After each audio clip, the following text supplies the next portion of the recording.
All right. Can you hear me? Yes, Pam. Yes, I can hear you. Okay, so the mute and unmute button is not working for me, just like John mentioned. I'm having to hold the space bar down in order to unmute. We're not seeing the slide. Got lost. Hold on just a second. Okay, thank you.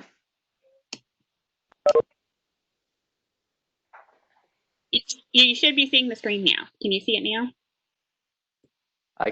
I can see it, but it's still the slide with you. I don't know if everyone else is seeing that, but that's the same slide I'm seeing with the welcome to WebEx with you at the beach, which is great. I think it's slow. I think it's trying. Maybe we need to turn some videos. We might need to turn some videos off. Yeah, let me try turning my video off and see if that helps it, because on my slide, it is showing the home-based meetup purpose slide. Yep, I've got it now. We're good. Y'all, thank you for working with us through technical difficulties, but I'm sure that as we have all learned during this time, technical difficulties have become a part of our daily lives. The purpose of these home-based meetups, as I was talking about, is to really foster a positive interaction between DPI and the field, and to make sure that we are working with you to communicate specific product information and to get your feedback, which I've already talked about is extremely important, and to try to give you time to work together and problem solve as we go through this process. And that's extremely important to us here. Next slide, please, Pam.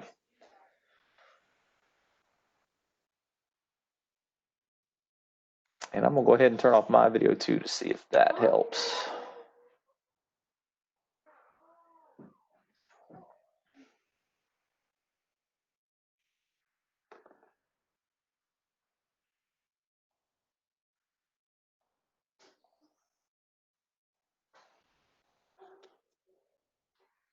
Pam, you still there? I'm here. Can you hear me? I can hear you. It's just moving awful slow this morning. Yeah, I've turned my video off. I have no other tabs open, so I'm just not sure what else I can do at this point. Do you want to try to give me control, and I'll see if I can't share my screen? Yeah, that's fine. Let's do that. Let's see if that works a little bit better. So I'm going to share my screen.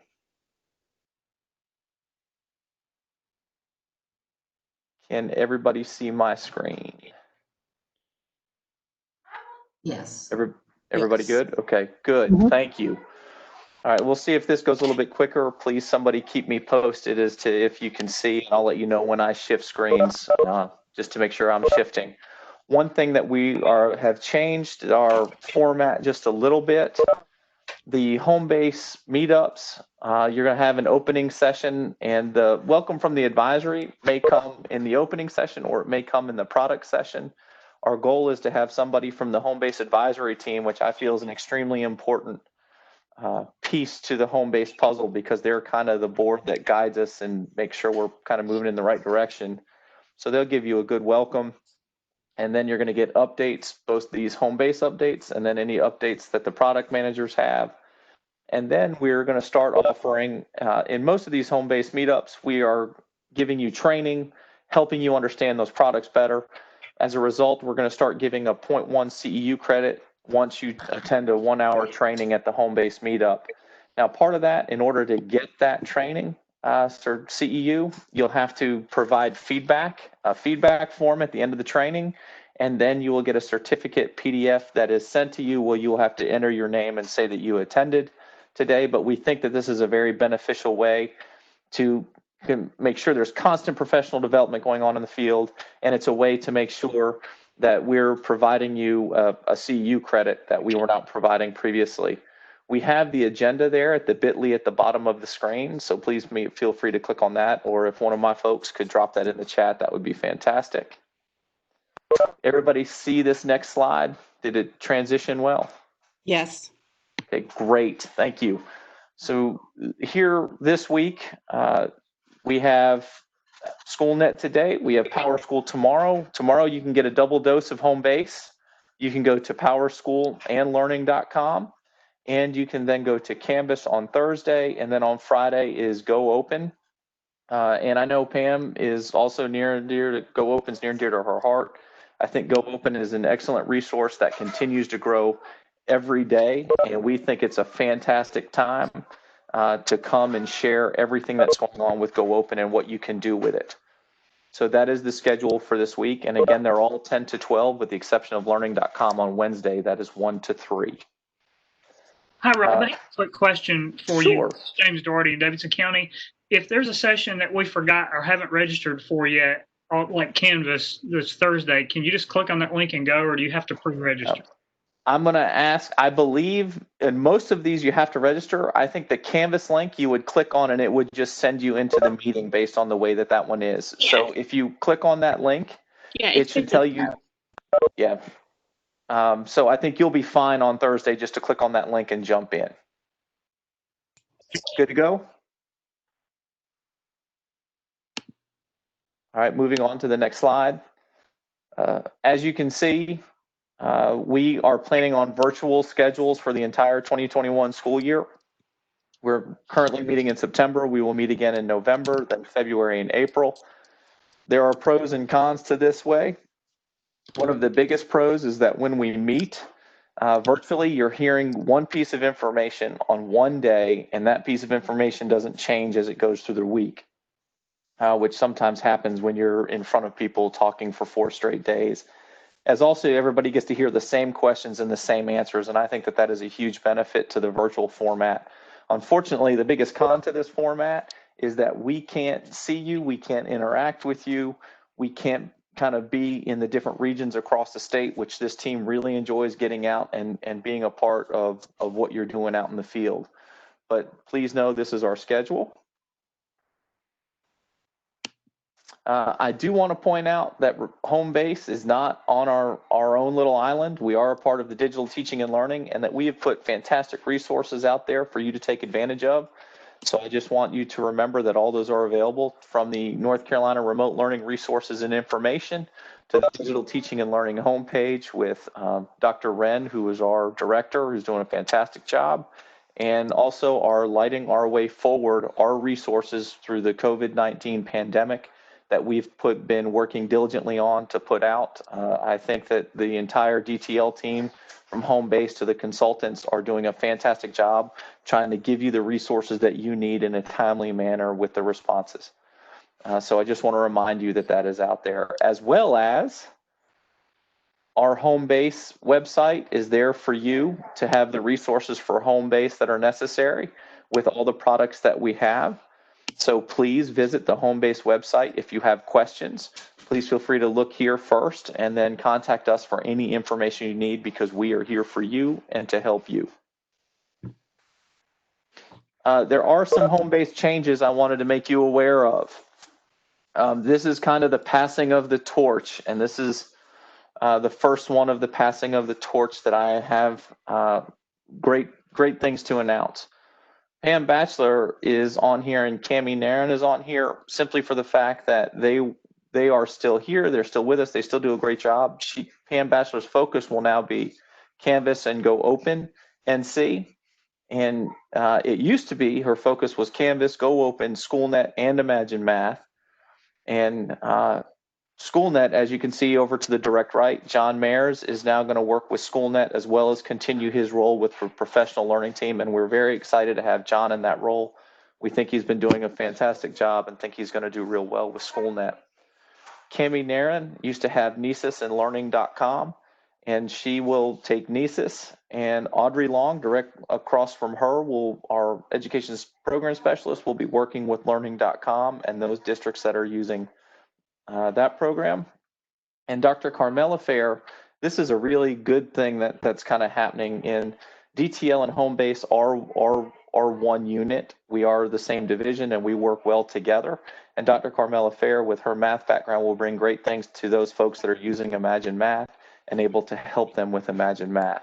We're real excited about these changes, and these changes have one purpose in mind, and that is to make sure that you out in the field are getting the right people around you to help you be very successful with these products and to make sure that you're getting the best service possible.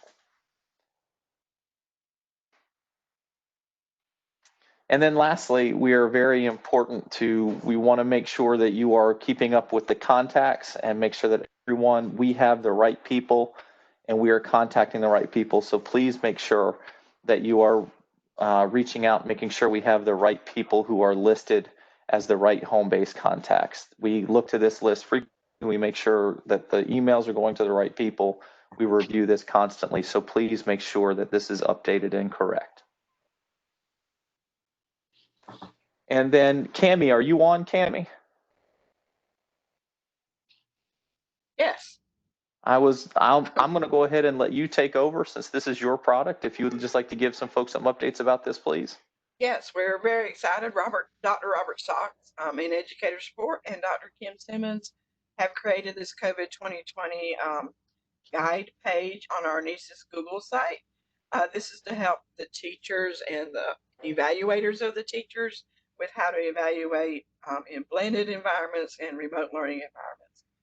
So please do check out this page for the observation process and evaluation process during this special year that we're having. And next slide, please.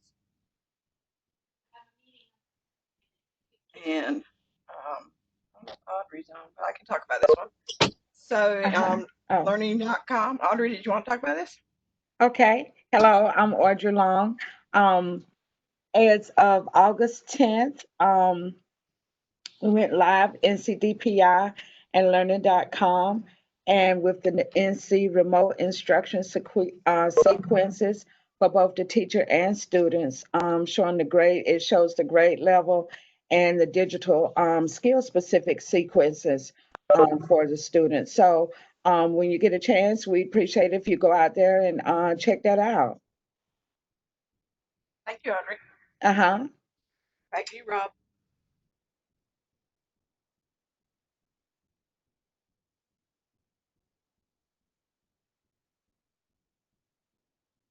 I think Rob is muted. I will go ahead and talk. I am muted. My bad. Power School, please come back to these opening slide decks. It is very important that you see all the information Homebase has to offer. We in Homebase are constantly updating things and making sure you have the most up-to-date information. So as the week continues and the presentations happen, you'll see the slide decks pop in here. So by Friday at noon, you'll have all of them so that you can see them with all the information that is there. And please come back to this link and view them to make sure that you are up to date with the best information that we have. And last but not least, we are your home-based team, and we are very thankful to be here and to serve you in the capacity we do.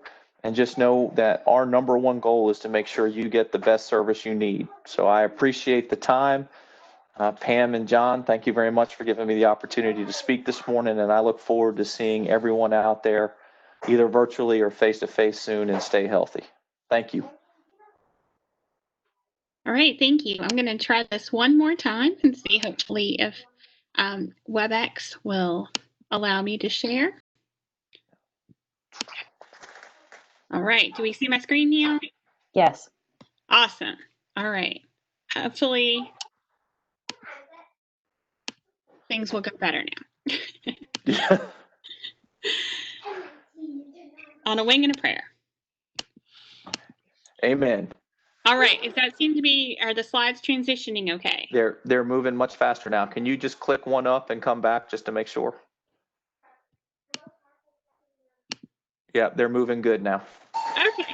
All right. I've kicked my son off the internet, so hopefully we have undivided bandwidth now as much as I have. Okay. So our agenda for today for Schoolnet, we are going to be going over just quickly some updates. Dr. Dietrich already kind of shared some of them. So we have district spotlights. We're excited to have James and Dottie share with us what they've been doing in their districts. Of course, we have the Pearson team. We have Catherine and Lisa with us. Joan Cooney is on vacation.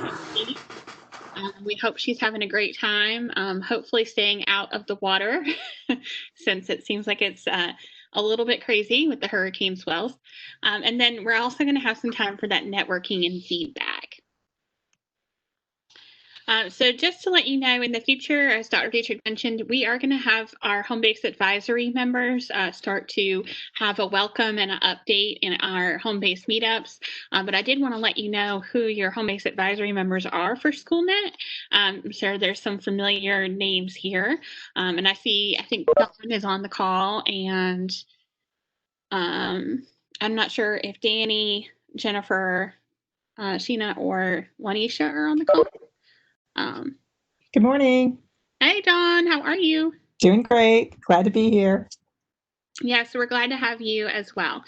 So the home-based advisory members, we meet with them quarterly, and they are really, the eyes and ears for giving us feedback on improvements and how the home-based applications work together as a cohesive system. So we welcome their feedback, and they provide a lot of great ideas that we take and go to our vendors and try to make the best connections possible. So we appreciate their commitment to serve, but I also did want you to know who they are, so that way you can feel free to reach out to them if there's something that you want them to bring to our advisory meetings. Please do so. And we also have a couple of seats on our home-based advisory board. I know we have at least one for Schoolnet with a member that moved on to a different position. So if that's something that you're interested in serving on, please feel free to let me or Dr. Dietrich know, and we'll be happy to get some information and the process of how that'll start. All right, so just a fun fact, a number to start us off for the year. So far, we've already had, and this was as of yesterday morning, so I'm sure it's well over 900,000 tests submitted so far year to date. So that's just a fun number to show you how much Schoolnet is growing. And it's continuing to be used during this time of blended and virtual learning. And then, of course, we're going to have John speak just for a second about his transition. And I know he spoke earlier, but. Thank you, Pam. Yes, good morning, everyone. I'm excited to begin my role as the product manager for Schoolnet on September 28th. That's this coming Monday, so coming very soon. My background, I was previously a charter school tech director, and along with that, I handled Schoolnet and Power School and kind of everything that plugs into a wall. So I hope that lens will help me as I take on this new role on the home-based team. And I look forward to continuing to work with all of you in a greater capacity. Yes, and John and I have been having lots of transition meetings, filling him in, and I'm so excited about where he's going to take Schoolnet and really build off the collaboration and the good things we already have going on. So, all right, so for our district spotlight, James, I don't know if you can unmute and if you wanted to share a little bit about your district and what Davidson County has been up to with Schoolnet. Well, thank you so much, Pam. And I would say that a lot of what's going on in Schoolnet has been supporting teachers in remote learning and a lot of working with the Canvas integration, particularly high schools. I had a chance to talk to our Director of Accountability and Testing yesterday with the particular question about how we're using some of the resources that have been provided this year. And we are particularly using the math sense and those books. And the accountability. Sorry, just a second. If everyone could take a second to make sure they're muted, I'm hearing a lot of motion. And I'm trying to identify who it is on the participant list, and I'm unable to do so. Like my own. I was correcting papers. All right, I'm just going to mute everyone, and then I'll unmute you, James. Okay, is that better now? Yeah, that's better now. Okay, great. I was just saying before that a lot of the work that I've been doing has been supporting teachers, particularly high school teachers, using Schoolnet assessments embedded in Canvas. a lot of that's going well. And as we all know, some of that has not gone well when there's these little tricky hiccups when kids can't access a test. But everybody's working on that really hard, and hopefully we're going to get that resolved soon, where everybody won't have that issue. I talked to our director of accountability and testing yesterday because she is really super in that. She has a great awareness of Schoolnet, and in her role, she's doing a lot of assigning of the things instead of passing that off to me as a Schoolnet lead. The thing that she shared is that we're mainly using the math sets, and those are being pushed down to schools. She shared that she really likes, and she was a math teacher, how they're organized by domain, and how she's recommended a lot of schools use those before a unit, kind of like a pre-assessment. The other area that we've done some work in is using passports, mainly in reading. But some schools are getting data they need from STAR instead of that. But those are the two main areas for us, and particularly using those math sets as pre-assessments, I think is really important, and getting that data. You know, we do have the access, all of us, to some of the released DOGs, but they don't give the information as richly as you get out of like using the math sets in Schoolnet. So I know that's not long, but that's kind of where we are right now.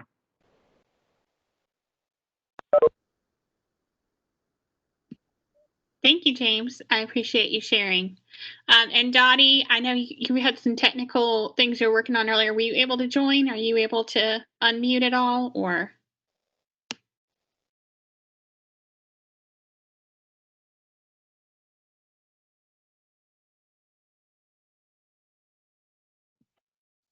Okay, so Dottie shared with me earlier, there's actually a link here on slide 8 of our presentation.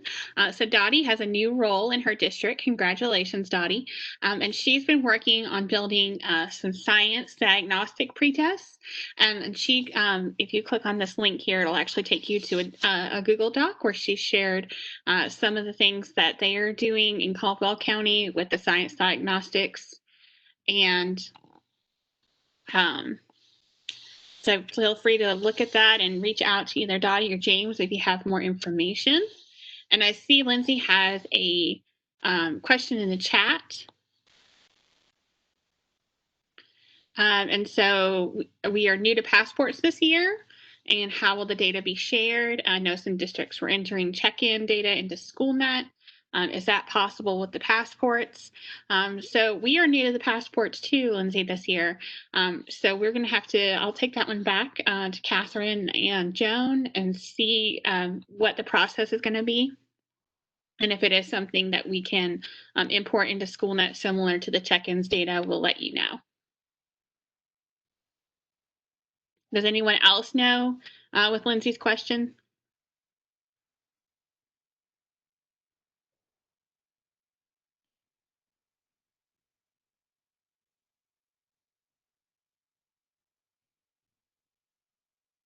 All right, and then I see Deborah's question as well. Can the math sets be used as a pre and post assessment? And I think, that's, definitely up to you. I know the math sets, the tests, depending on the domain and grade level, have about 10 questions, 10 to 12 questions each. So you could definitely use those tests as pre and post. You could also probably use the item bank for the math sets to create your own. If you wanted to create a longer one with the domains maybe combined, that could be something you could think about as well.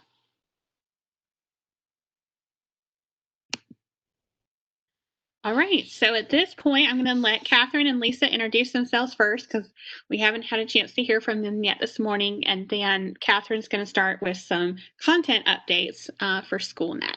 Please make sure to keep those questions coming in the chat, and we will stop periodically to answer questions. Good morning, everyone. Can you hear me? Yes. Oh, great. Go ahead, Lisa. I'll let you introduce first. I just wanted to check my mic. Oh, super. I'm Lisa Jablow, and I am co-piloting with Catherine this morning since Joan is out this week. I am the sole support person for the state of North Carolina. I'll turn it over to Catherine. Thanks, Lise. Catherine Simone. Hi, everyone. Good to see you, or not see you this morning virtually, speak to you this morning. As Lisa said, Joan is out this week, so Lisa and I are going to cover some topics for you today. We're going to focus on new content with James let us into a little bit this morning. Just some reminders for assessments and some discussions on remote assessments, and also beginning of the year cases, things just to kind of think about with back to school. Some of you may already be working on. Okay, let me see my mouse here. Thanks. So the first bit of content updates we have, as James mentioned, we uploaded the items and created tests. Thank you, Lisa, for the math sets. And as James mentioned, those are available by domain. We also pulled release items for both math and science. And we also have a third offering this fall, which is the Pearson Progress Monitoring Testlets. So we'll take a look at a few of those right now. Thanks, Pam, if you could advance. Just a quick little, I know we heard from James, but if your district has been able to access any of this new content, if you could just give us a little feedback in the chat, and we can see if there's any way that we can help you in the future with some of these things. I know we're working on some new content this week, so we'll see what comes of that. So if you have any feedback, and if you've been using these items, if you could just type that in the chat. Thanks. And then we'll take a look at that in a minute. Great, Testlets, perfect. I see that. It might be also a good thing too, in WebEx, you can raise your hand in the participant panel. If you want to raise your hand, we can go through the participant list and get a quick count of who has. Yeah, just an idea. I don't even, WebEx, you know, I don't know how to use it yet, so I'm trying. Yeah, we are all trying. All right. So I see Barbara's raised her hand, and I'll go through the chat and just count how many folks have raised their hands.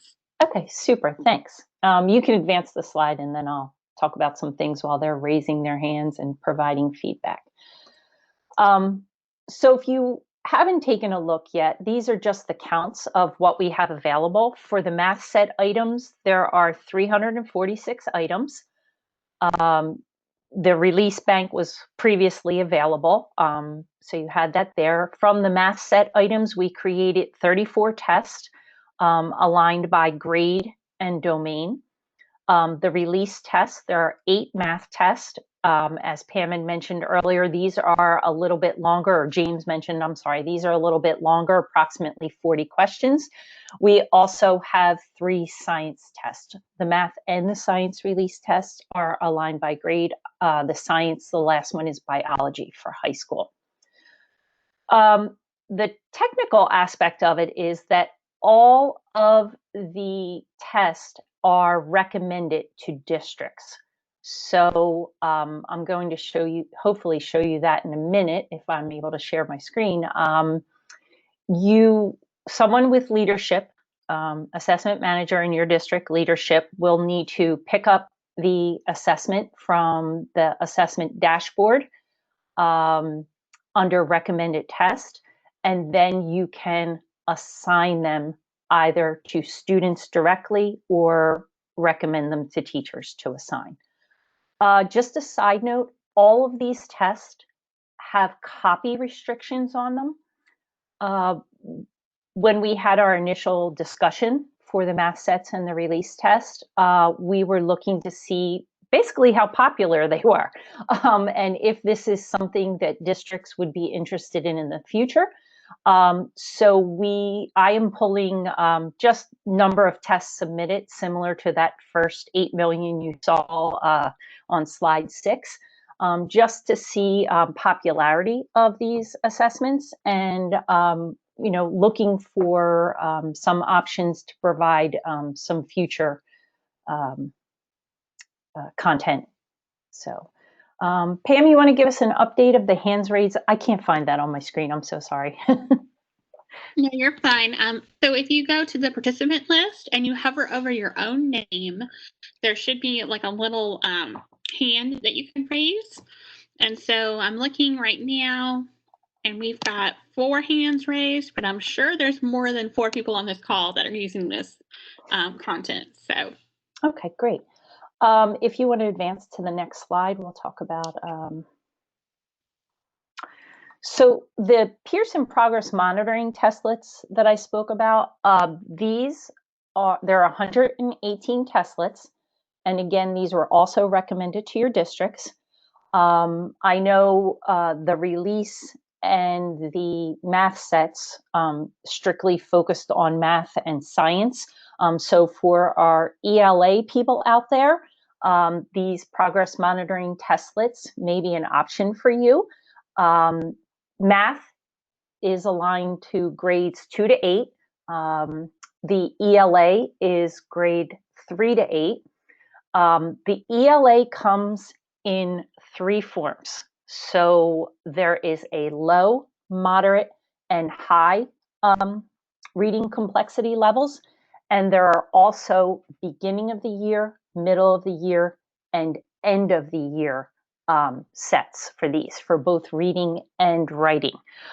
So there's a lot to choose from there for the ELA people out there. I just saw Dottie, let me see. Sorry, going down here. Would these be appropriate to use as progress monitoring? Okay, Pam, that's you. I'm not sure what MTSS is. So for supplemental groups, I think they would be a good progress monitoring tool, especially with the different text complexities. I think that really does suit MTSS process well, but I'm not an MTSS expert in our division. So I would still encourage you to work with your MTSS coordinator at your district, but I think they would be appropriate. Next slide.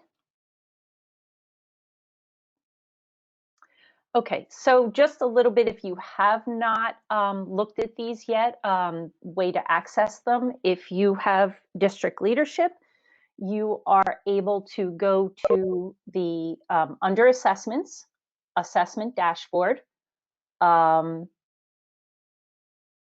open up the recommended test, and you will see the list of assessments there. To the right, you will see that it has a schedule date. It was opened back in September. It's open till the end of the year, but it is not assigned. You would need to click on the assessment name and actually assign it to your classes. At the bottom, there are 3 links there. One for the math set, one for the Pearson Testlets, and the other for the ELA Testlets. These are spreadsheets that have all of the test IDs and names, so that if you don't want to scroll through all of these recommended tests, you can just look up the test ID and put it in the find, and you should be able to locate it there. Can I jump in for a second? Sure.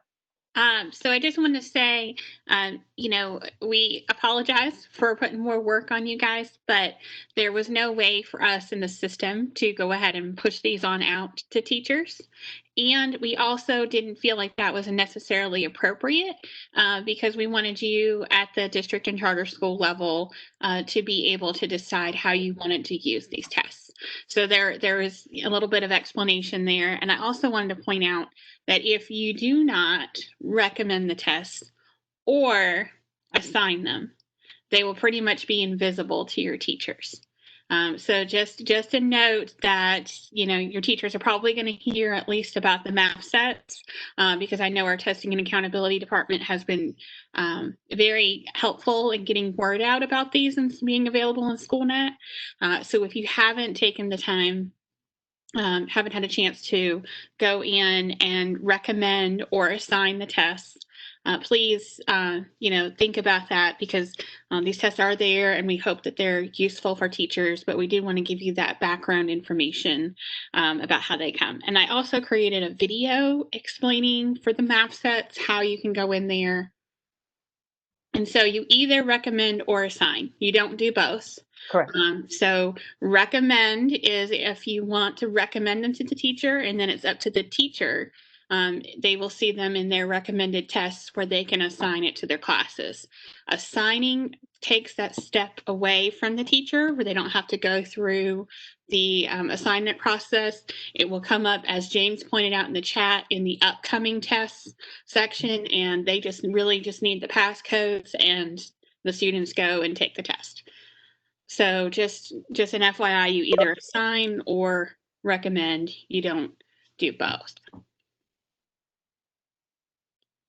So Lindsay, thank you for that feedback. That's very appreciative.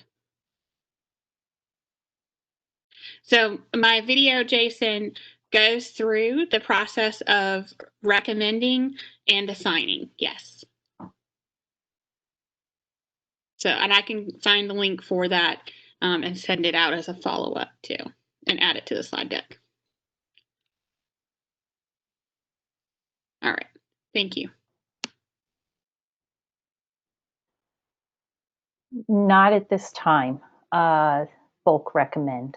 No, they would need to be either assigned or recommended individually. Yes, I agree. I know that is something that is being looked at on the roadmap. So, any other questions or comments about the new content?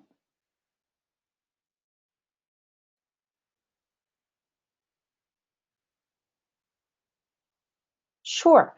Am I able to share my screen, Pam, to show the Testlets? Yes, let me try to do pass you the controls.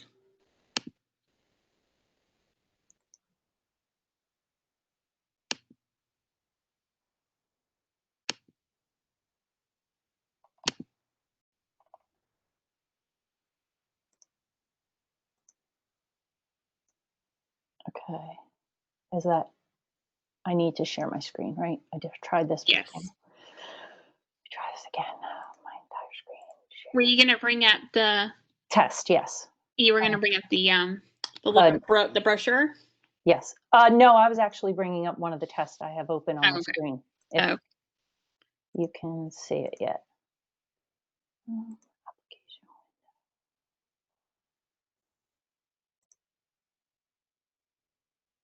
Oh, it's not going to work. I'm so sorry. Once again, I cannot share from this. I thought I tried it. The ELA, I'll speak to it. I'm sorry, Pam, I'm not able to share my screen. So the ELA assessments for each grade level, as I mentioned, there is one reading at the beginning of the year, one for the middle of the year, and one for the end of the year. So essentially you have 3 writing assessments.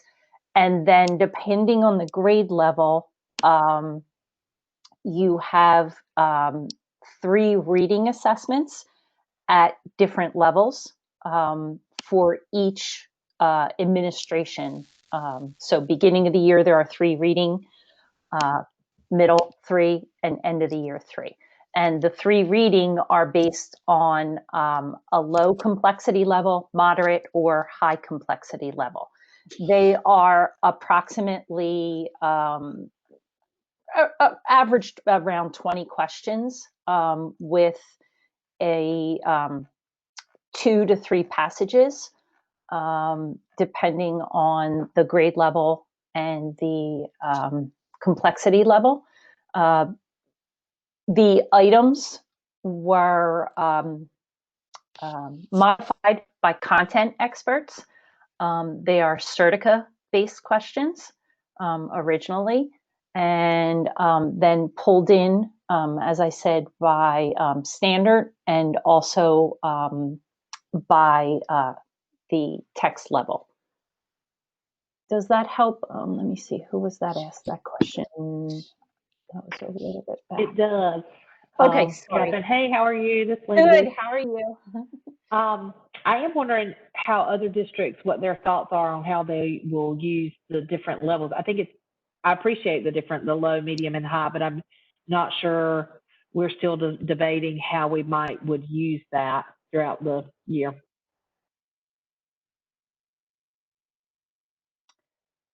As far as other, I haven't heard from any other districts yet. Has anyone looked at these? Any thoughts on how you could incorporate the 3 levels?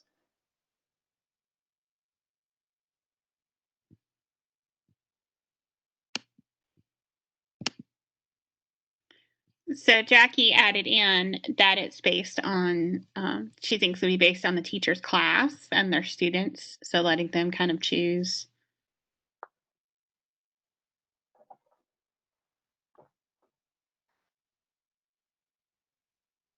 I know personally, I had used a platform called ReadWorks in the past, and that had given multiple Lexile levels of assignments, and similar to these progress monitoring.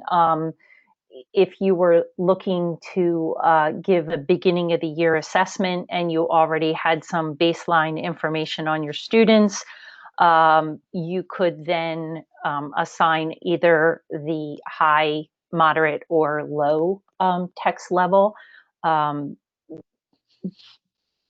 basically to see if they understand their comprehension for answering the questions, not necessarily the text itself. Might be one way to utilize it in your classroom. Any other question about those? Are the testlets on the student's current grade or previous? The math were the previous year's grade. That's why we had 2nd grade. The ELA, the beginning of the year, is on the previous grade level. And then when you get to the middle of the year and end of the year assessment, it is on the current grade level. Does that help clarify it? And so Barbara also asked, is it kind of like the NC check-ins where the standards are the same, but the text complexity increases? Yes. Yes. Great. Good discussion points, y'all. Yeah, please jump in because we're hoping for more discussion with the remote setting. Perfect. Okay, so this next piece, the first part of assessments, kind of piggybacks on these recommended tests, and maybe we can help clarify some of your questions prior to answering or watching Pam's video. So you have to, if any test in Schoolnet, you have to both schedule and assign the assessment. And some of you may remember that we modified the scheduling page with the last release, 22. So for the previous assessments that we just spoke about, the math sets, the Certica Testlets, and the release items, essentially, I have already set the scheduling. Or Joan and Lisa, sorry, have already set the scheduling. My mistake, I did them for another state. They have already set the scheduling. The dates were beginning of September, end at the end of the year, the score due date, the test access, the item features, those have already been adjusted. What we're asking the districts to do with this is to assign them, as we mentioned before, either or recommend them to teachers or recommend to schools. One thing, this is not just with those particular content tests, but any test in Schoolnet, you have to remember that they need to be assigned. Otherwise, we're going to run into difficulty with the reports. And also, if the test is not assigned, if you're using Canvas, you will not be able to link the test. Next slide, please, Pam. So this is just a screenshot for a reminder. These are the scheduling options. When you go to push a test out to students or to teachers, you select your start, end, and score dates. You're given an online passcode. You have options to link here to the LMS. Item features, I always like to track and display the student response times. This is a great feature for remote assessments that we'll talk about in a minute. You can also time the test. Again, another great feature for remote assessments. And these are all part of the scheduling features. When you go to assign the assessment on the next slide, you are going to see that at the district level, you have the option, and which you'll see this with those content tests, to either assign directly to students or recommend to teachers. If it's a district level test, you also get the option to recommend to schools. Notice that nice orange banner there. It says test is currently not assigned. So you have the option to accept the default assignment, which would give you 45 courses, or you can click select assignment and choose which courses you would like to recommend or assign the test to. If you're a school level assessment administrator, you get the option you lose the option to recommend to schools, but all the other features are consistent. You have assigned to students and also recommended teachers. Okay, couple questions. So, Go ahead. Did I misspeak, Pam? Sorry, I probably did on that one. You're good. I was just going to say, I know Sherry had a question about linking to Canvas, and I just wanted to clarify something that has, come up a couple of times so far this year, is that say you're creating a district benchmark and you want your students, your teachers to be able to link it to Canvas. You'll definitely need to make sure that box that says allow educators to link the test to LMS is checked. But the other thing to keep in mind is that once one teacher links this test to Canvas, it can only be taken in Canvas. So you'll need to make sure that you have 2 copies of your test if you're going to have some students that maybe are going to continue to take it in Schoolnet, and then some students that are going to use Canvas. So that's been something that's come up a few times where they've given out a district benchmark and one teacher linked it to their Canvas course. And remember, when we link a test to a Canvas course, it comes up and it says, this test can only be taken in Canvas from now on. Are you sure you want to link it? That applies to the test. So just make sure that if you are a district and you want to give that option, that you have 2 copies of the test, and maybe differentiate them in the name and say, hey, this copy of the test is for Canvas and this copy is for you if you want to use with Schoolnet. So thanks, Pam. Yeah. Any other questions on scheduling or assigning?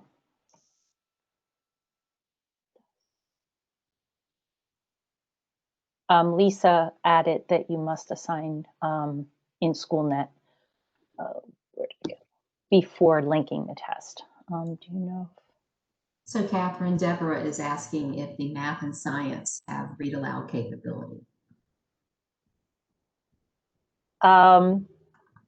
Yes.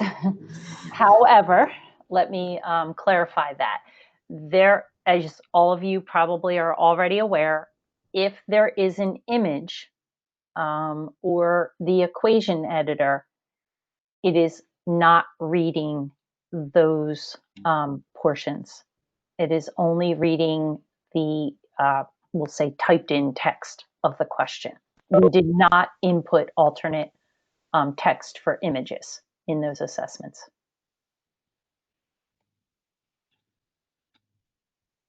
And so a couple of things about Read Aloud. You can go in and modify the Read Aloud. There is a way to add and type in, and I understand that's additional work, but you can go in there and modify that if needed. We're also continuing to talk about it at the state level about how we can improve Read Aloud functionality. It's not something that's just Schoolnet related. You know, a lot of things, it's hard to do math in particular with Read Aloud well, just because you have to account for the many different ways people might input a math question. So if I'm a teacher and I'm saying 2 + 2, am I typing in the number 2, the plus sign and 2? Am I going to use the equation editor to put in 2 + 2? Am I going to, do a line and, maybe put 2 and then a return for a space, 2 and a plus sign, and then another return space for another 2. So, we have to design a logic system for Read Aloud that will account for all of those different ways a teacher might put in or a question might be formatted. So definitely something we're continuing to look at. Sorry, go ahead. I was going to say, so Deborah also said, will the Read Aloud modification be student specific? And so that's one of the great things about Schoolnet is that we have that student's personal needs profile. So on their individual student profiles in Schoolnet, they have to have their accommodations marked, and then on the test you also have to enable it, and that would allow for only those students who have the Read Aloud accommodation on their profile to receive that. So not everyone on the test would get Read Aloud. Right. We did have a question from Amy regarding if at the district level you assign or recommend to a school, then the school assessment leadership would need to then either assign it to students or recommend it to teachers. So no, the teachers would not have access if the recommend to schools tab was utilized on a district level test. And so Deborah's asking, are there instructions for this? Are you talking about marking the student's profile? If so, yes, we do have instructions and I can send them out with the recording. Thank you. Perfect.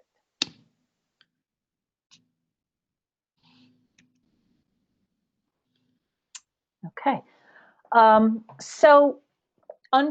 I know a lot of districts are some may be on-site, some may be remote. So we wanted to talk a little bit about some of your practices. If you're using remote assessments or even on-site assessments, some of the practices that you're using. I see we got another question from the previous. Do you know if you can scan the paper copy if linked to Canvas?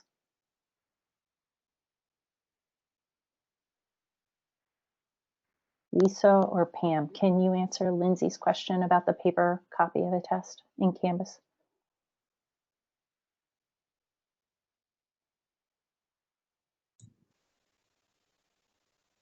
I'm not 100% sure, certain, to be honest with you. No, Maybe I'm not either, Pam. And Pam, you're muted, it looks like.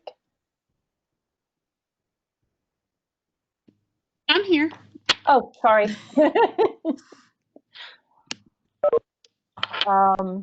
Do you know if the question was, do you know if you can scan the paper copy if linked in Canvas? Right. I'm not sure. We would have to get back to you on that one. We'd have to test that one out. Yeah, I'm going to write that question down.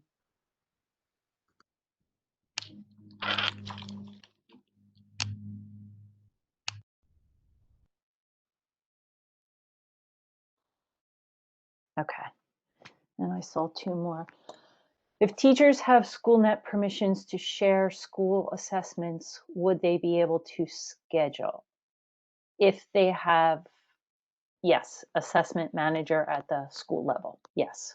To that Sherry. Okay, our teachers have jumped on the Canvas Schoolnet bandwagon. Lindsay's, thank you. Test it out. That would be great. Let us know how you make out with that one.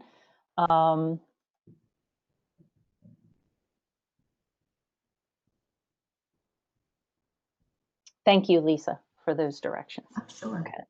Okay. So Sherry's asking, I might have missed it when I was searching, if teachers have Schoolnet permissions to share school assessments, would they be able to schedule? Oh, Yeah, yes. yes. I'm sorry. Yes, they would. Yes. Okay. So if you have any comments to add to for remote assessments or online assessments, how you are currently utilizing Schoolnet, if you wouldn't mind sharing that in the chat. And we're going to talk about a couple processes that are available within the system, although we are discussing them very in a flat environment with this slide deck. They really are interlinking. So as I mentioned before, tracking students' response times using time test, teachers utilizing the Proctor Dashboard, and also restricting test access to specific days and times are all ways that we can use interlinked for the student experience if they are testing remotely. Can you advance to the next slide for me, Pam? So we're going to look at each of these, but please remember that they do connect to one another, I guess is my point with that. If you are giving an assessment remotely and you want to monitor the students, I know we're all worried about when students are taking the test, if they're, getting assistance from various places. If we do use the restrict test access to specific days and time, we can, even if you want to give a window of 2 hours to say that they can log in, we can then bring up as a teacher our Proctor Dashboard and be viewing the Proctor Dashboard to really see the movement on the test at that time. Can you advance the screen, Pam? Sorry. If you have not used this feature before, it is part of the test access when you are scheduling the test. By default, it is not checked. So the little checkbox there, you would have to select that. And just as if you had your class in person, you would choose the day that this test was to be given and a window of time that students are able to log into the test. So that's one option that you can utilize for remote testing. And again, this would be works very well in conjunction with the Proctor Dashboard. On the next slide, you had seen when I spoke about scheduling. Again, this is not checked by default. Track and display student response times. This is going to give you some insight after the assessment is given, how long a student was looking at the questions. So if you can see, I know it's kind of small in the screenshot, the second student at the bottom on the fourth item, the student was on that question for 10 minutes and 9 seconds. And it was a multiple choice question. So, if you're watching the Proctor Dashboard or you're looking at this after the fact, it's kind of an alert that they were distracted doing something else during this assessment process. And then on the next slide, you'll see some of the options for the Proctor Dashboard. As you are probably all aware, the right screenshot shows you the colors of answered questions, what you're going to see. You have your options to track their accommodations, the answer sheets, go directly to the item analysis, which you saw on the previous screen, or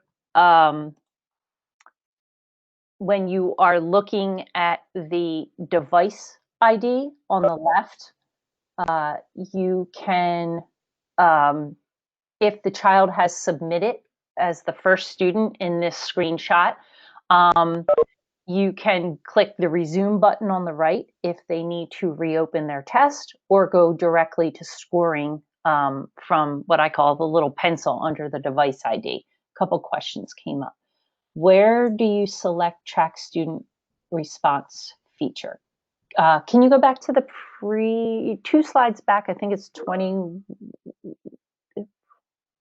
Actually, no, it's all the way number 17. Thank you. So on the scheduling page, you are going to see under item features, track and display student response times. You get, yep, thank you. Oh, nice little circle there. Thanks, Pam. I'm getting fancy with this WebEx. You are. I need to get it working on my device because this is pretty cool. Very cool. Thank you. Does that answer, let's see, Sherry's question? Sherry, yeah, this is a great option. Yes. While we're on this screen, this is also where to the right where you see student facing features. I'm going to be speaking about these on the next slides. The time test to the right there, and also allow students to pause test. Those are going to be two features that you want to make sure you know where to find those on the upcoming slides. So I think we can go back to slide 24.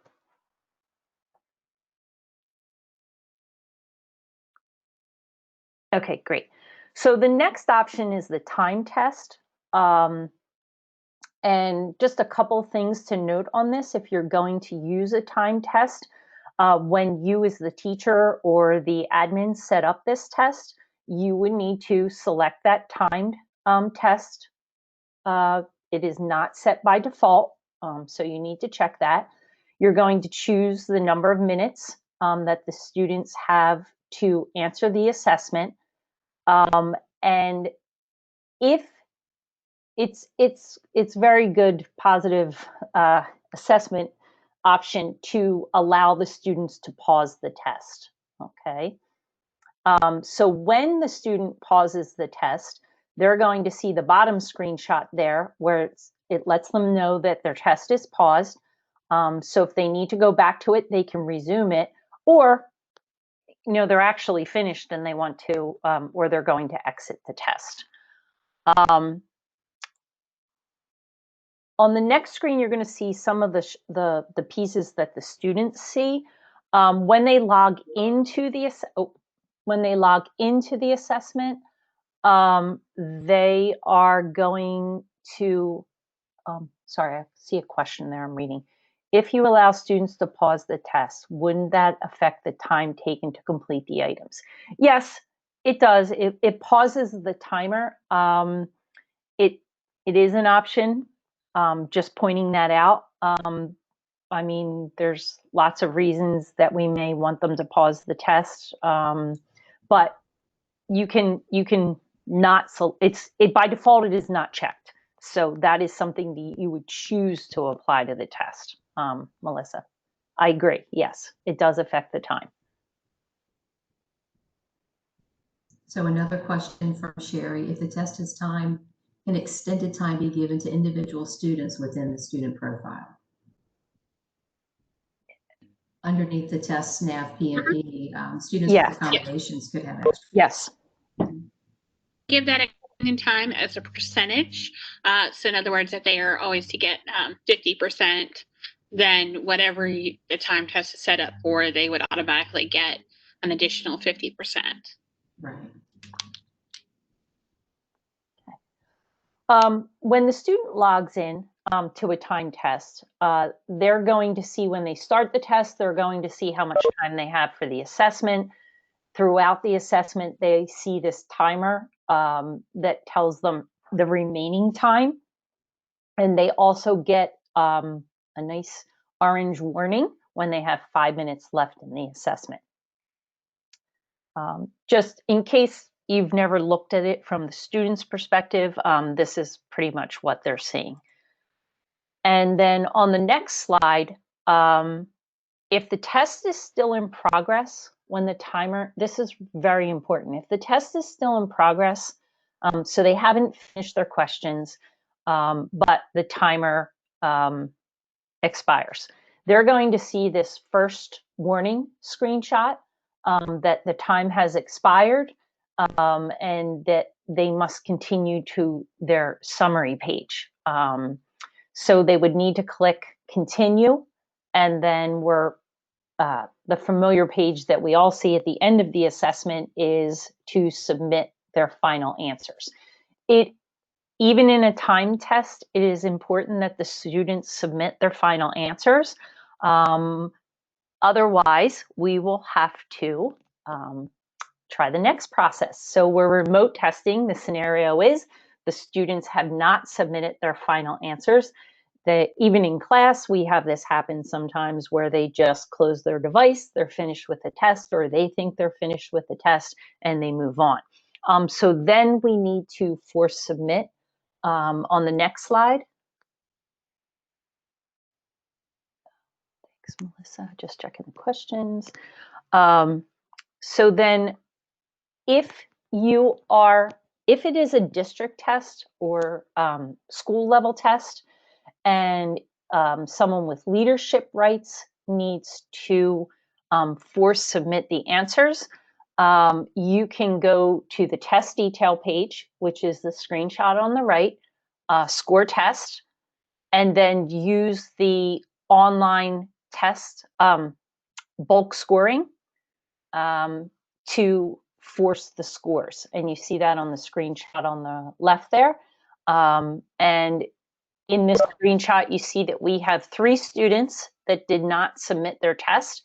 When I force score test, it will ask me to select the students, and it will score, sorry, misspeaking here. It will submit these 3 students' test at that point. I have a question. Sure. I've always wondered why at this kind of test you can't see the Proctor Dashboard, like at a district level test. Because you do the same thing in a Proctor Dashboard, right? You could. Or is there a? It seems like one time I found it, like if I drilled down to a school and a teacher in a section, I could see the Proctor Dashboard, but there wasn't. Okay, so you could do it either way. Well, this particular set of directions is for an administrator. I was kind of envisioning that as an administrator, I assigned this test to multiple classes, and I have maybe 2 or 3 students from 5 or 6 different classes that didn't submit, and I'm going to force submit all of them at one time. If I utilize the Proctor Dashboard, I am going to need to go to that locate a section, and I can only force submit students from 1 class at a time. That's a great point. I think the reason I brought that up is sometimes with district assessments for us, what happens is there's a window of time, and schools do those at different times, and a test coordinator at a school might call and say, Miss Sally's class finished, but 3 kids forgot or closed their laptop or whatever. So it's easier to drill down to that school and that class because everybody hasn't finished the assessment in that big window. So that's why I wanted to mention. Great point. And I believe you're going to see that on the next slide, which, although it says force submit for teachers, it is the same process if you just wanted to locate a section at a time. So yes, James, 100% correct that you can complete the same process from the Proctor Dashboard. As an administrator, that previous screenshot, you would just go to locate a section and you could get to the Proctor Dashboard. But here, I had mentioned the device icon before, and by clicking that, you could go to scoring the test, and you can see the top right, it says submit pending test, and that's where you would be able to do it there. Or from the test detail page, scoring page, that's the bottom left screenshot. So you have a couple of options of where you can force submit these tests. Great point though, James. Thank you very much. And also in this screenshot here that Catherine's got up, you can also see the resume button. So that way, in case the student needs to resume their test, in case they have like an internet blip or something like that, and the teacher wants to allow them to be able to resume the test. Right. Yep. Because we all know there's no technical difficulties in remote learning, right? Exactly. Okay. The last piece is the secure tester. Again, with scheduling, you would need to select this option in the scheduling page to require a secure tester application. The application does need to be installed on your devices, and there's links at the bottom there for secure tester instructions for PC and Mac, and also for Chromebook links there. Make sure that the latest version of the secure tester is installed on the device, and that the pause test option is not recommended for secure tester. Not recommended. Just want to repeat that to everyone. Okay. Any questions about those? And any ideas on remote testing? Any things your districts are doing that's different or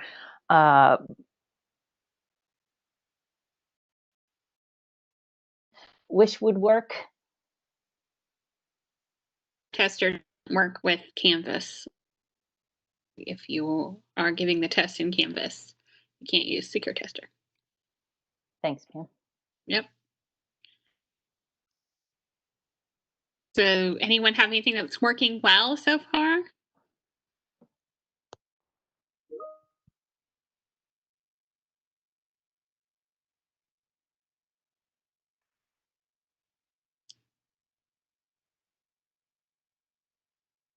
Hey, this is Lisa Thompson.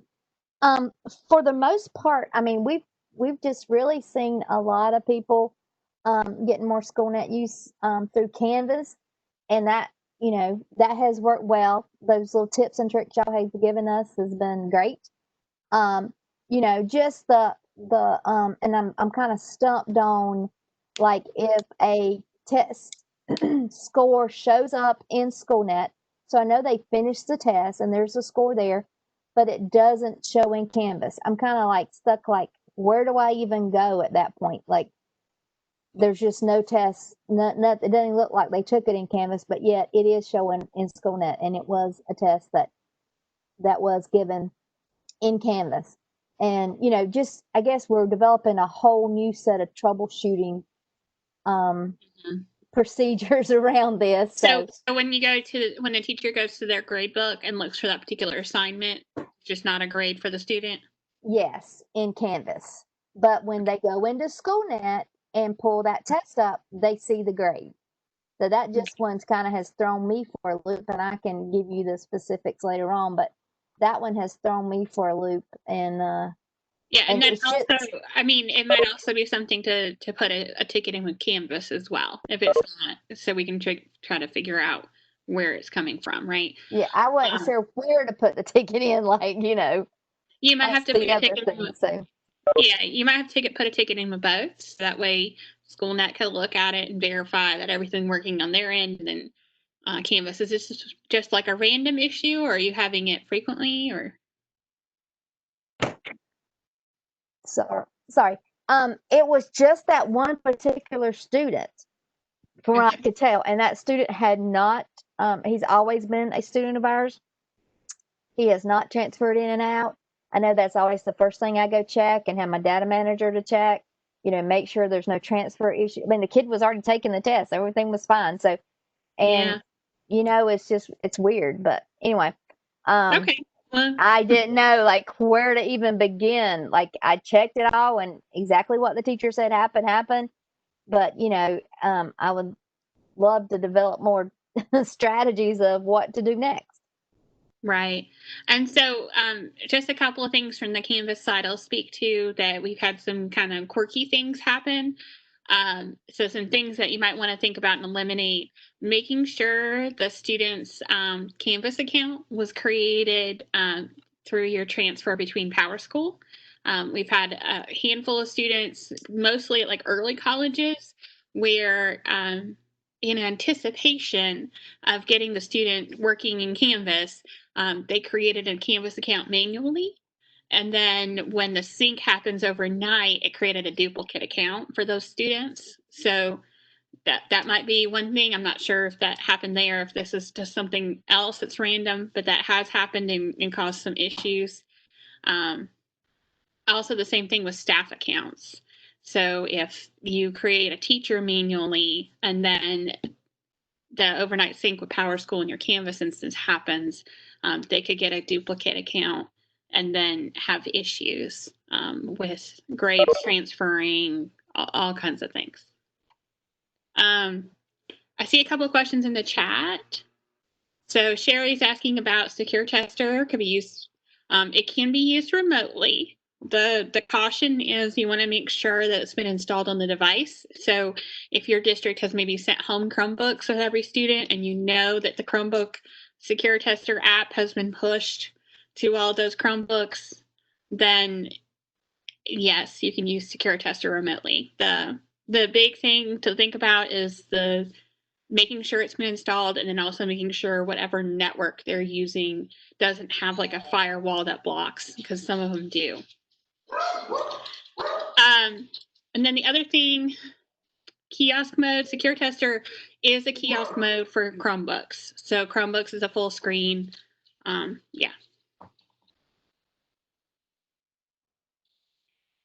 Hold on just a second. Catherine, you want to take next question, see if there's any more? Sure. Any conflicts adding NC Ed Cloud to Clever? I'm going to have to default to Pam or Lisa on this one. Sorry. Yeah, I think that's probably a Pam question. I'm not familiar with that. Okay. So I can try to John, chime in on that one. Yes. John, thank you. So I don't think linking your NC Ed Cloud and your Clever, I don't think should have any effect on Schoolnet Canvas. I know back when I was at a charter, I always had Clever linked over there on the side just in case I bought something that would only work in that. But certainly reach out if you are seeing, a conflict or something and you think that might be it. We can take a look and see if that is it. I wouldn't think it would be, though. Yeah, and this is Cammie. I'll back John up on that because learning.com, they link, and we have users that have used both NC Ed Cloud and Clever as a backup. Thank you. Okay, we're going to need Pam to, good, great. Any other questions regarding any of these topics for assessments? Because we're going to switch gears on the next slide. Can you advance, Catherine, or you can? I cannot. Oh, there we go. We're advanced. Perfect. So I'm going to turn it over to Lisa, and she's going to discuss some of the back to school cases. All right, thanks, Catherine. Just a few trends that we see during the back to school time and even during semester changes as well.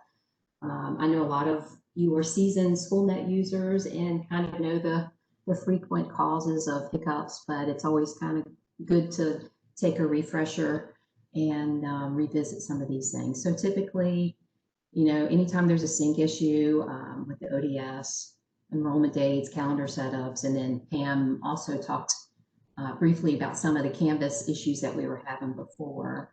Can you advance this slide, please? So things that need a sync from PowerSchool to Schoolnet, or the handshake, are any staff role changes. So if you have someone that has a role update in PowerSchool, it's not going to take effect immediately. It needs an overnight refresh. And then the next morning, we always recommend to clear browser caching cookies. You guys are probably tired of me telling you to clear your cache, but you really do need to clear browser cache before you log back in after any type of role changes. Student transfers can also cause issues with being able to get into Schoolnet. I always ask to, check the entry date in PowerSchool to make sure it reflects years and terms. If the all enrollments are the same as an entry date, I mean, we've had several where the entry date was, August 13th and the years and terms was August 17th, and say all enrollments, your courses started on August 17th, but that entry date was preventing because it was set prior to the school year actually taking place.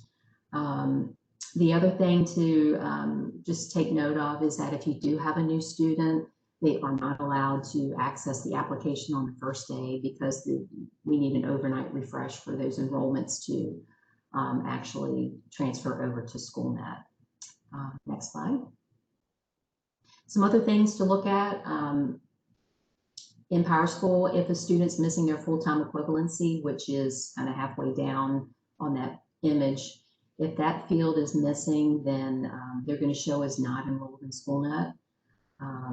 Like I said, the entry date needs to reflect years and terms. And another thing to take a look at is their IAM profile, especially if you have a transfer student. Sometimes their Schoolnet role, which is at the very bottom, might have the incorrect LEA and school number. So then they're going to show up in Schoolnet as, if you look at their profile, they'll show as, enrolled at one school, taking classes at another. So it's going to provide or prevent them from accessing assessments. Any questions so far?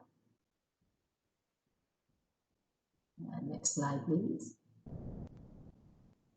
So the other issue that we've seen this school year are just the calendar tracks and the way that they're set up. And my understanding is that, the calendar needs to have all of the fields marked, either a 1 or a 0. And if you wish to keep the tracks, then the student record should also reflect that. I don't know if John wants to jump in and lend any credence to the conversation. I hope I've stated everything correctly.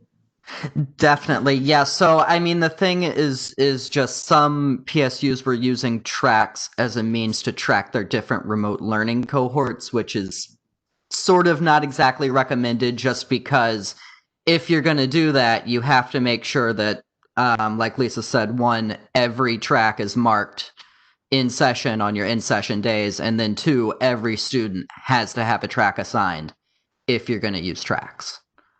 So it's kind of an all or nothing feature. You either use all of it or you use none of it. Right. Thanks, John.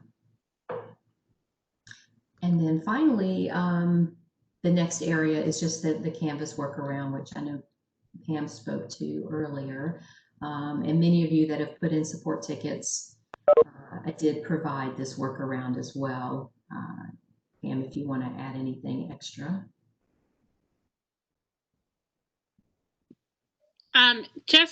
We're continuing to work with both Canvas and Pearson to kind of troubleshoot what's going on with this issue specifically.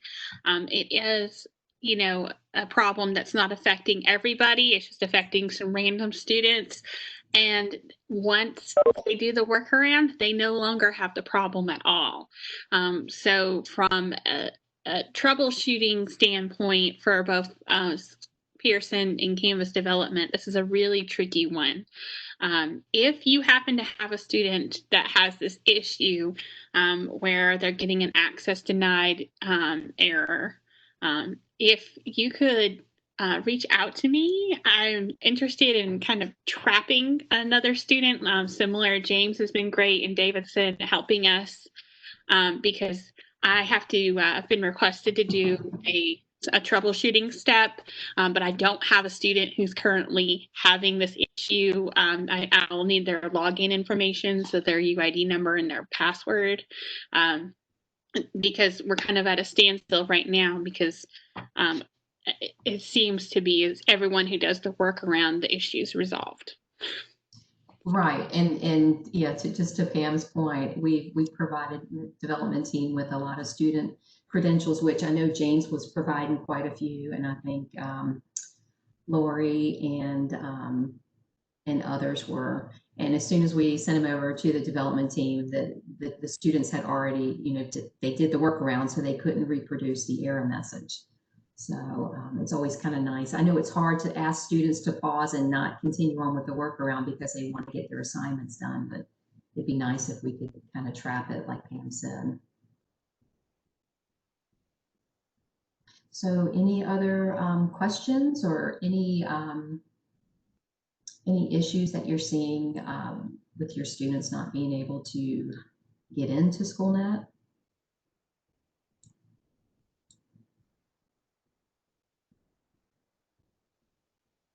Okay, so we do have a question from Jordan. Has anyone experienced issues with Schoolnet classroom assessment grades syncing to Power Teacher Gradebook? Jordan, I haven't. However, we could put in a support ticket, perhaps just to take a look at it and make sure that the test was assigned correctly.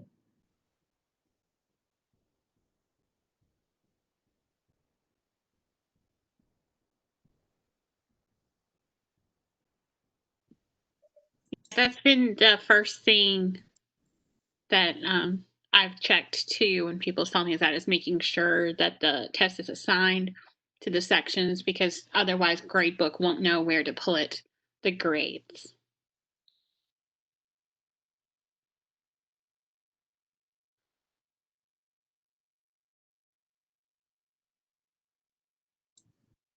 Okay, Jordan, I see your comment. I have not, maybe the tickets went to the Power School team. I have not seen any for Schoolnet. Yeah, Jordan, if you can maybe shoot Lisa the ticket numbers so she can look in the system and make sure. And then the other thing, Gina, I know is also saying that they had a handful of students who didn't move up from their previous grade level. So that's definitely something we should troubleshoot and look at in Power School, make sure that everything is correct there with their enrollment dates. And the calendar. And the calendar. Mm-hmm. Yeah. Oh, thank you, Barbara. But yeah, so Gina, if you can put a ticket, Lisa can definitely help troubleshoot that and see what's going on. And if I can't figure it out or get an answer, I always reach out to someone. There's always someone out there that can help us work through these problems and get a resolution to it. Yeah, and that's one of the strengths too of John, with having such a great Power School background. He can be very helpful with kind of figuring out these interesting issues that always pop up at the beginning of the year. Yeah, they usually lead to Power School. So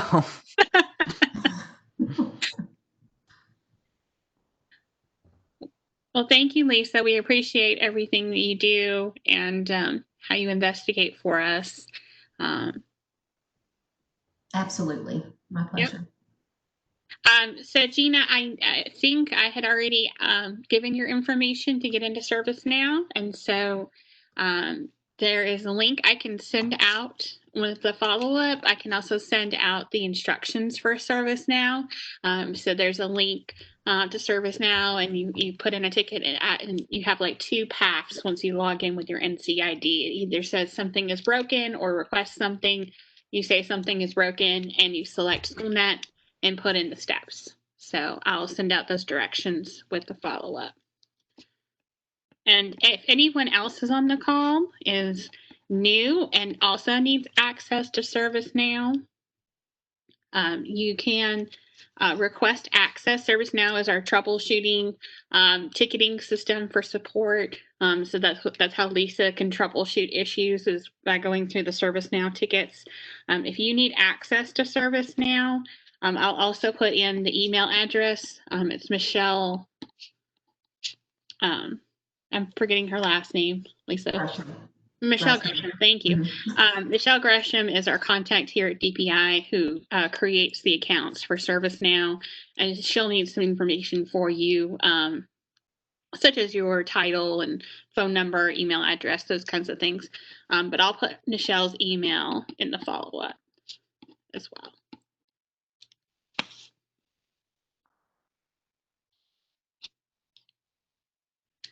All right, so we're kind of coming up on, our networking time and hot topics. I know we're coming to a close. I do want to point out that we had at one point about almost 70 folks on the call.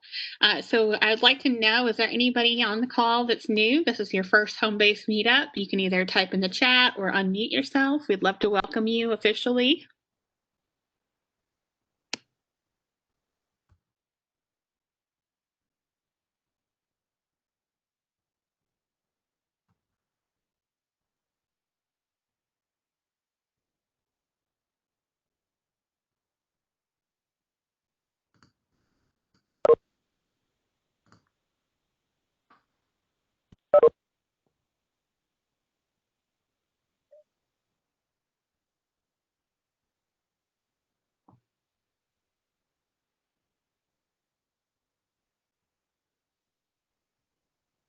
All right, so Kelly Williamson is putting in the chat that she's new to her position in Raven. Welcome, Kelly.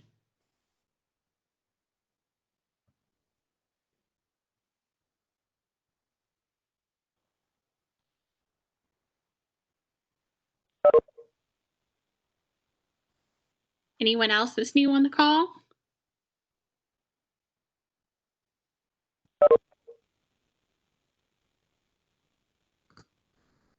All right, so Daryl is new. Daryl, where are you from? Hey, I'm at Southwest Charlotte STEM Academy in Charlotte, North Carolina. Welcome. Glad to have you. Thanks. It's fun to be here.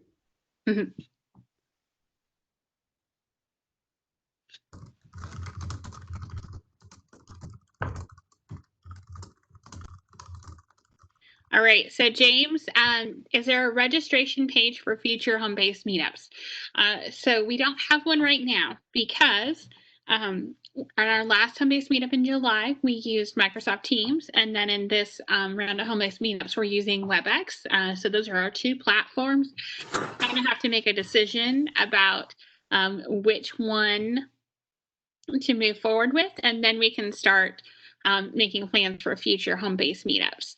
So we always send out kind of a registration or invitation page with our links.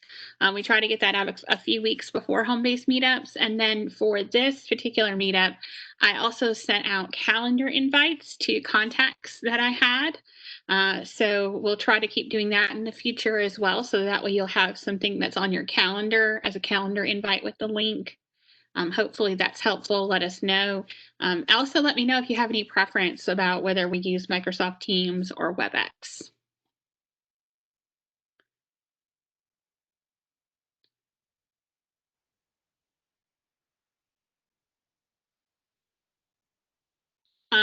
Just looking at chat, let's see. Deborah is asking if there are any plans for assessments for K2 in Schoolnet. Not that I'm aware of. I know most of our assessments are focused on our tested areas and grade levels. We do have, as Jackie pointed out, those Pearson testlets have math for second grade. So that might be something to think about. But I don't think there's any widespread plans, just because K2 students in Schoolnet, your use of Schoolnet is going to be a little different. So more whole group, maybe, Schoolnet as a station, those kinds of things. So I welcome your plans, your ideas. If you have any ideas for some specific things that would be helpful for our littles. But I haven't heard anything from testing and accountability about any assessments or anything they're planning.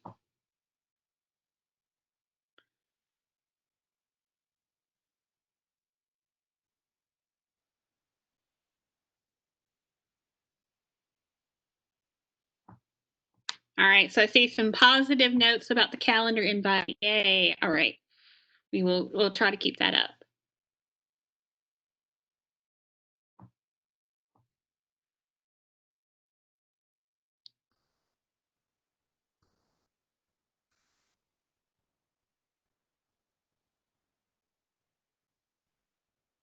So Lisa, we didn't do a hot topics for this one specifically, just because in the last meetup, it was kind of hard for folks to jump back and forth between the platform for the webinar and the Google Doc and back and forth. So I've been taking notes during this, and we're kind of going to send out a summary of things.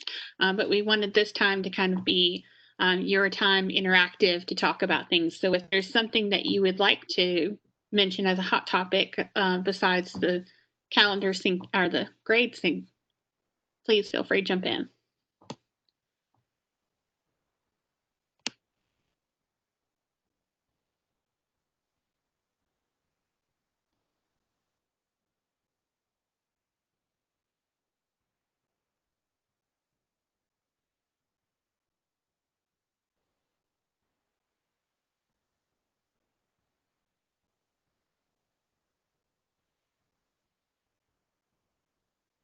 So in this time of remote learning, I'm curious, are there things that you wish Schoolnet had that doesn't, just so that way John and I can take them back to Pearson, because they're always willing to listen to our ideas. So is there something or a capability, something that would be nice to have right now that is not currently possible in Schoolnet?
All right, so James threw out there, has there ever been a thought to a Google Classroom Schoolnet integration? Just a random thought.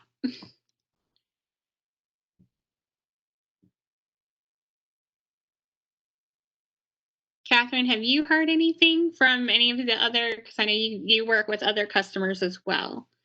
So not an integration as such, but I do know that along the lines of remote testing, we have had teachers utilize their Google Classroom gallery view while students were assessing remotely, but not a direct sync.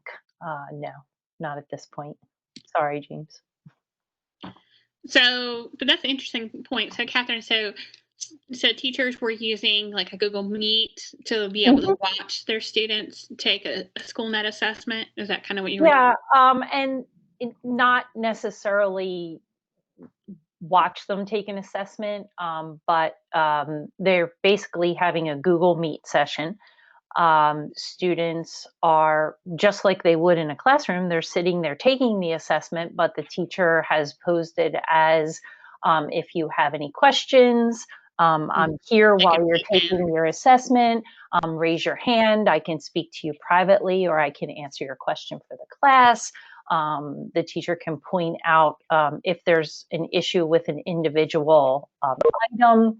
The teacher can share it on her screen or his screen, and point out some of the features for the students while the actual assessment is in process. So I have experienced that. I think that would be something great to share out, like if there was a little tips video or handout that. 'cause, like in our district, a significant chunk of the district is using Google Classroom. So any support we can give those teachers as they're using Schoolnet assessments through Google Classroom remotely would be great. So thank you for sharing that. Sure, no problem. Just want to clarify, James, it doesn't link directly. It's the teacher would essentially need to, and the students to have both browsers open. Correct. I understood that. Okay. I just want to make sure everybody did. I think that teachers are so overwhelmed right now. Even simple things they could do like that, you sometimes forget about just because just so much going on. So just right. reminders like, oh yeah, I could do that, is like a light bulb for people.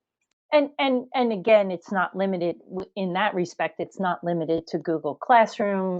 If the teacher is using some other Meet platform, Zoom, Teams, whatever it may be, same process. Yeah, and I know out there, one of my teachers in my old position has texted me that she's been Zooming with her kids while they're taking their Schoolnet assessments in her class, and that seems to have been working well for her, but we can certainly see about tips maybe that she might have, or if anyone else has done this. So I have a question. Can they have the Google Meet browser open and be in the Schoolnet secure browser at the same time? Or is it only if they're not taking it in the secure browser? I would think they'd have to not be using the secure browser. Of course, it would kind of depend on the device, I would think. I know like an iPad's probably going to lock them out completely. A Chromebook probably would. A Mac or PC, I'd have to test and just see, but I would tend to think you'd want to do one or the other, not both. Right. I don't think it would work.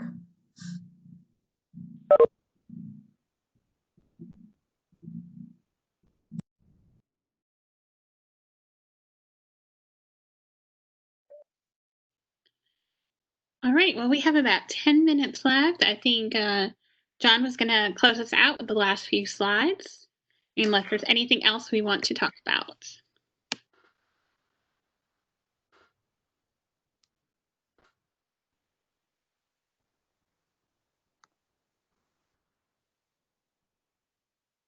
Yeah, I think we're good.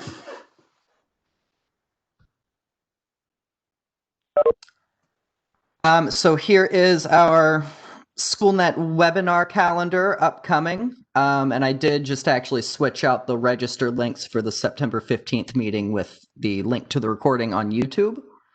And I am going to stick to this schedule that Pam has put out for us. So there are the registration links there, and we hope that you will consider joining us. And that NCDPI Schoolnet YouTube playlist text up there is the link as well to the YouTube playlist with all of our Schoolnet videos. So there's a lot of good stuff in there, and we will continue to add to that as we go.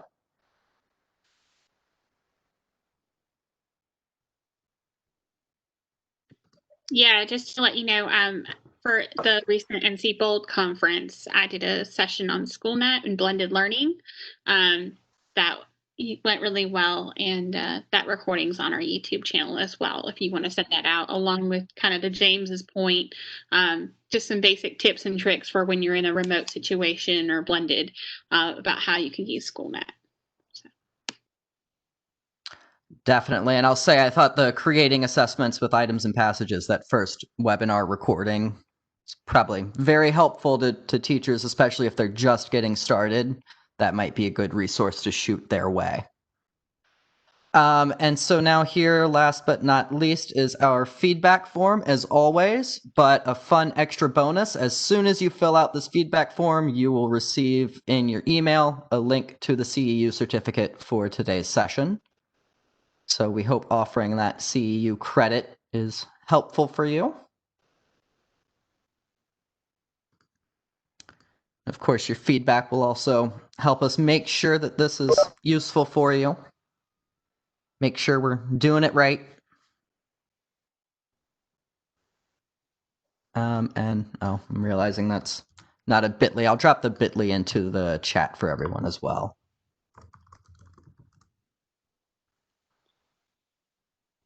And we thank you, Joan and Catherine and Lisa, for all your help and support that you always give us. And thank you, Catherine and Lisa, for being with us today and sharing information. Is there any other questions or anything before we sign off for the day? Please do make sure you give us that feedback. As John says, it'll be very valuable to him as he now takes over the role as Schoolnet product manager.